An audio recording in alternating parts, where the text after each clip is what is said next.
दैनिक state समाचार और मैं हूं सरफराज खान। आज ब्लॉक बफलियाज की पंचायत बैराम कला में चौथा फेज़ था बैक टू विलेज का, जिसमें विज़िटिंग ऑफिसर डॉक्टर लियाकत साहब ने शिरकत की और लोगों ने काफ़ी जो मसले मसाइल हैं उनके सामने रखे।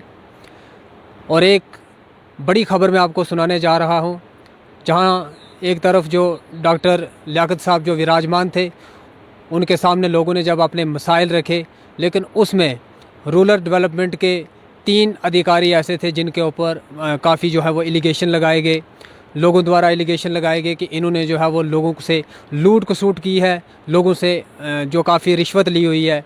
और उनके नाम जो है वो मैं आपको बताना चाह रहा हूँ जिनके ऊपर एलिगेशन लगे हैं। ये जेई नदीम साहब हैं कोई, और उसके बाद GR महमूद है, और जेई चिराग दीन और जेई सिराज दीन। ये 4 नाम जो हैं वो काबिल ज़िक्र हैं, जिनके ऊपर जो है वो लोगों द्वारा एलिगेशन लगाए गए कि इन्होंने पिछले 3 सालों से लगातार लोगों को लूटने का जो प्रयास है वो जारी रखा, लेकिन लोगों से रिश्वत लेने के बाद भी उनके बिल जो हैं वो मुकम्मल नहीं हुए और उन लोगों की पेमेंट जो है वो अभी तक पेंडिंग पड़ी हुई है। उन रूरल डेवलपमेंट के अधिकारियों ने क्या किया, जो नाम जो है उन्होंने नामज़द किए, जो नाम काबिल ज़िक्र हैं। देखिए हमारी आज की ये ख़ास रिपोर्ट। सत्य कहेंगे, सत्य लिखेंगे, सत्य चलेंगे। वो यहाँ आया।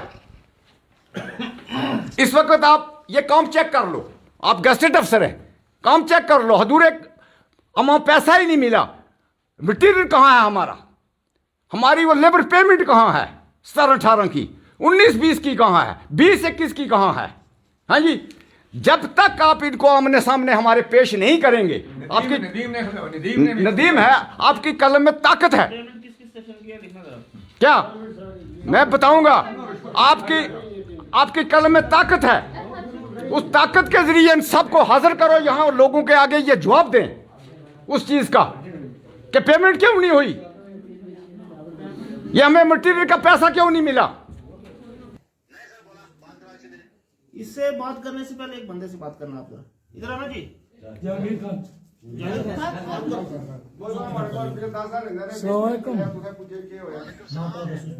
तुम साढ़े बिल नहीं देते जे तारक साहब टैंकी ने बिल से नुकसान नहीं देते। मैं जहांगीर बोलना, वार्ड नंबर 3 नहीं टैंकी है, दो नहीं तार के बैठा, तार का आना कोई बिल नहीं आया। पहली दफा आपने हमें रिश्वत कितनी दी है?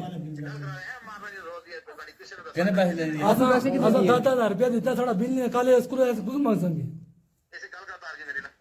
सकते क्यों नहीं लगाए। आपने इनको पूछना है कि ये पैसा कहाँ गया, कहाँ रखा, गरीबों को पैसा क्यों नहीं मिला। इनसे पैसे लेकर अगर कमीशन भी लिया, कमीशन ले लेकर भी ये पैसे आज तक बिल नहीं देते। अगर किसी के GR में ये डालता है GR, ये तुम्हारा जी वो उसके नाम डाल दिया ये पैसा, अगर मेरा है 44-56 डालते हैं 44-58, क्योंकि ये उन्होंने बनाए हुए हैं, अपने कोड वार्ड बनाए हुए हैं और डालते हैं उन अपने लोगों के। हमें कहते हैं जी हाँ पैसा तो हमने ऑनलाइन किया था, पता नहीं कहां चला गया। दर बदर की ठोकरें ये गरीब लोग खाते हैं। जितने ये GRS करप्शन कर रहे हैं इतना कोई नहीं कर रहा है, पता नहीं इनकी क्या मिली। उसका वालिद जो था ना वो था सब इंस्पेक्टर, वो लोगों को उस डराव से दिखाता था कि मेरा वालिद है यहाँ चौकी अफसर है। नदीम को बुलाओ, मकबूल का लड़का है वो भी उसको भी बुलाओ, महमूद।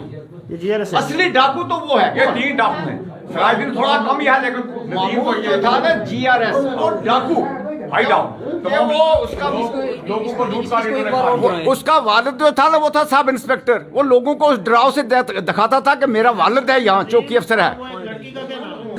मटेरियल ढोने के बाद मैंने काम कराया था, काम कराने के बाद GR चले गया मेरे घर में, वो बोला जियो टैग तब करेंगे, रुपया 2,000 मिलेगा तो जियो टैग करेंगे।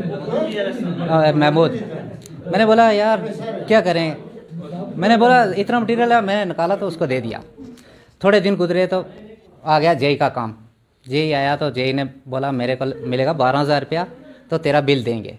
मैंने बोला 12 नहीं देंगे, तो कुछ इंसाफ कर ले। नहीं है अपना नहीं है महमूद नदीम। मैंने बोला कुछ ना कुछ कर ले। करते करते करते उसने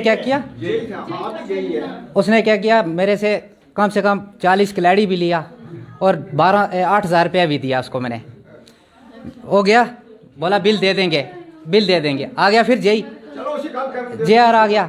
JR बोला 5,000 मेरे को नहीं है महमूद नदीम। मैंने बोला कुछ ना कुछ कर ले। करते करते करते उसने क्या किया, मेरे से कम 40 खिलाड़ी भी लिया और 8,000 रुपया भी दिया उसको मैंने। हो गया, बोला बिल दे देंगे। आ गया फिर JR आ गया। JR बोला 5,000 मेरे को मिलेगा तो काम तेरा पास होगा, तो नहीं मैं नहीं करूँगा ऐसे। आज जो है वो हमारा बैक टू विलेज का चौथा फेज़ जो है वो चल रहा है, फोर्थ फेज़ जो है वो चल रहा है। तो फोर्थ फेज़ का अजलास जो है वो आज पंचायत बैराम कला में सरगर्म रहा, जिसमें अलग अलग डिपार्टमेंट के लोग भी शामिल थे। तो मेरे साथ जो हैं आज मौजूद हैं विजिटिंग ऑफिसर हैं हमारे साथ, डॉक्टर लियाकत साहब अपनी चेयर पे विराजमान हैं, सरपंच साहिबा जो हैं वो भी विराजमान हैं पंचायत बैराम कला की। हम मज़ीद जानकारी और कुछ सवाल और जवाबात इन्हीं से करेंगे कि आखिर इन लोगों के जो एलिगेशन हैं उनमें कितनी सच्चाई है और क्या डिपार्टमेंट जो है वो किस कदर जो है वो अपनी नाअहली का इस्तेमाल कर रहा है। डॉक्टर साहब बहुत बहुत शुक्रिया आपका। सबसे पहले शुक्रिया, आपका भी शुक्रिया। सबसे पहला मेरा आपसे सवाल यही रहेगा कि आपका आज फोर्थ फेज़ जो यहाँ पे है, तो जब ये बैक टू विलेज का सिलसिला शुरू हुआ था तो लोगों में एक जागरूकता जागी थी, एक लोगों में विश्वास आया था कि अब जो सुधार है वो आएगी। लेकिन फोर्थ फेज़ जो है वो गुजरने के बाद भी कुछ बदलाव जो है वो देखने को नहीं मिल रहा है। इसके लिए हमने हर मंथ में हम एक जो है ग्राम सभा करते हैं और उसमें तकरीबन हमारे जो फ्रंटलाइन वर्कर होते हैं या बाकी जितने भी डिपार्टमेंट्स हैं वो सभी यहाँ हाज़िर होते हैं। लोगों की जितनी भी क्वेरीज हैं एज़ पर गवर्नमेंट नॉर्म्स हम क्या करते हैं कि उसको प्रायोरिटी बेसिस पे लेते हैं। हर महीने के बाद हमारी फॉलोअप मीटिंग होती है और उस मीटिंग के अंदर जितने भी मामलात होते हैं उनको हम हल करने की कोशिश करते हैं।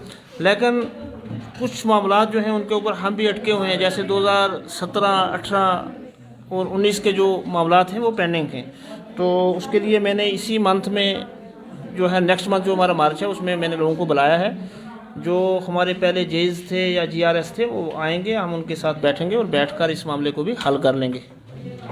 बहुत सारे डिपार्टमेंट हैं हमारे यहाँ ब्लॉक बफलियाज के अंदर, लेकिन चंद ही मुलाजिम जो हैं वो यहाँ पे दिख रहे हैं।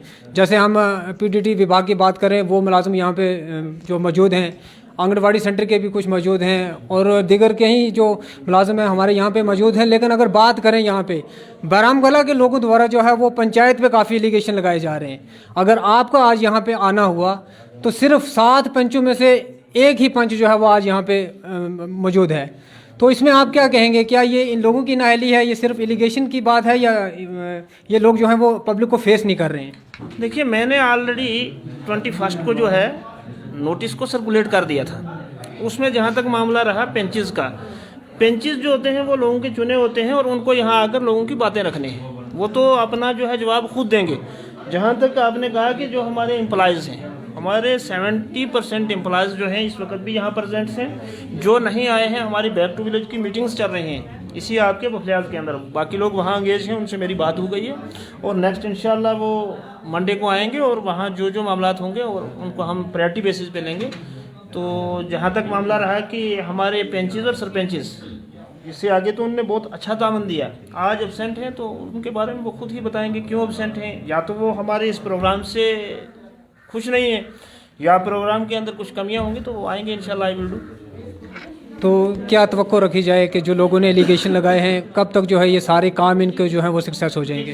जितने भी एलिगेशन लगाए हैं या जो रेजोल्यूशन मेरे पास आए हैं उनको हमने हायर अथॉरिटी के पास सबमिट करवा दिया है और हम ये उम्मीद रखते हैं और उनको भी रखना चाहिए कि इंशाल्लाह बहुत जल्दी ये सभी काम हो जाएंगे। हमारे पास पैसे की कोई कमी नहीं है, गवर्नमेंट की स्कीम्स की कोई कमी नहीं है और गवर्नमेंट जो है वो हर आदमी को अलग अलग बेनिफिट्स देना चाहती है। जैसे सेल्फ एम्प्लॉयमेंट की बात हुई, अभी हमारे पास एग्रीकल्चर वाले आए थे, उन्होंने बहुत सारी स्कीमें बताई। इसी तरह से हमायत वाले लोगों को भी हमने कॉल किया है, बैंक्स वाले हैं, इंशाल्लाह सब कुछ अच्छा रहेगा। मेरा आखिरी सवाल आपसे यही रहेगा, जो सबसे अहम और सबसे ख़ास है, जिस तरह से कुछ लोगों द्वारा जो एलिगेशन लगाए गए हैं कि यहाँ पे जो है वो रिश्वत के बिना कोई काम नहीं हो रहा है। तो अभी कुछ यहाँ के कुछ निवासी थे, वो बता रहे थे कि 10,000 रुपया जो है वो एक काम का लिया जाता है। तो ये 10,000 रुपया जो लिया जाता है ये किस प्रकार से लिया जाता है? क्या कोई गवर्नमेंट की स्कीम है ये कि बिना रिश्वत के कोई काम नहीं होगा? नहीं, गवर्नमेंट का तो ऐसा कोई इशू नहीं है और ये आज ही मेरे नोटिस में आया है। पहले भी मेरी इससे पहले 3-4 ग्राम सभा हो चुके हैं, ऐसा तो कोई मसला मेरे सामने नहीं आया है। तो जो मामलात आज इन्होंने उबारे हैं, इंशाल्लाह मैं कंसर्न्ड अथॉरिटी से बात करूंगा। मुझे तो लगता नहीं है कि ऐसा है कोई।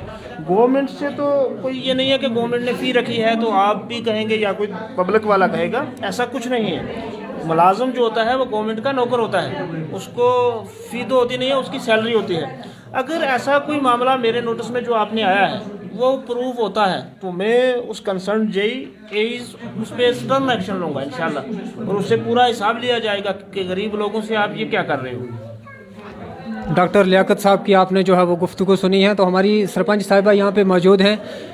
इनके पीठ के पीछे जो है वो इन्हीं की पंचायत कुछ खास मेंबर हैं इनके, जो इनके ऊपर जो है वो एलिगेशन लगा रहे हैं। तो इनसे क्या सवाल पूछने की कोई गुंजाइश नहीं है, क्योंकि आज इनका स्टाफ जो है वो यहाँ पे बैक टू विलेज में नहीं आया। लेकिन फिर भी मैं उनसे एक सवाल पूछूंगा कि क्या वजूहात रही होंगी उनकी कि वो यहाँ पे आज उनका विज़िट जो है वो बैक टू विलेज में क्यों नहीं हुआ। जी बहुत बहुत शुक्रिया आपका। मैसेज तो हमने डाला हुआ था ग्रुप में पंचू को, जी कोई बात नहीं, पंचू को मैसेज दिया हुआ था कि हमारी आज की मीटिंग है, बैक टू विलेज है तो आपको पहुंचना होगा, मगर वो नहीं आए। तो अब बता नहीं सकती कि किस वजह से, मतलब उनकी क्या परेशानी है, किस वजह से वो नहीं आए। तो इसके बारे में मैं उनसे बात करती हूँ अब। बहुत बहुत शुक्रिया। तो जिस तरह से आपने जो है वो दोनों जो हमारे आज के मुखिया थे उनकी गुफ्तगू आपने सुनी कि क्या वजूहात रही होंगी, वो क्यों नहीं आज उन्होंने लोगों के जो मसाइल हैं वो यहाँ पे क्यों नहीं रखे। तो इसी तरह से जुड़े रहें हमारे साथ। मैं हूँ सरफराज खान, स्टेट समाचार टीवी पुंछ।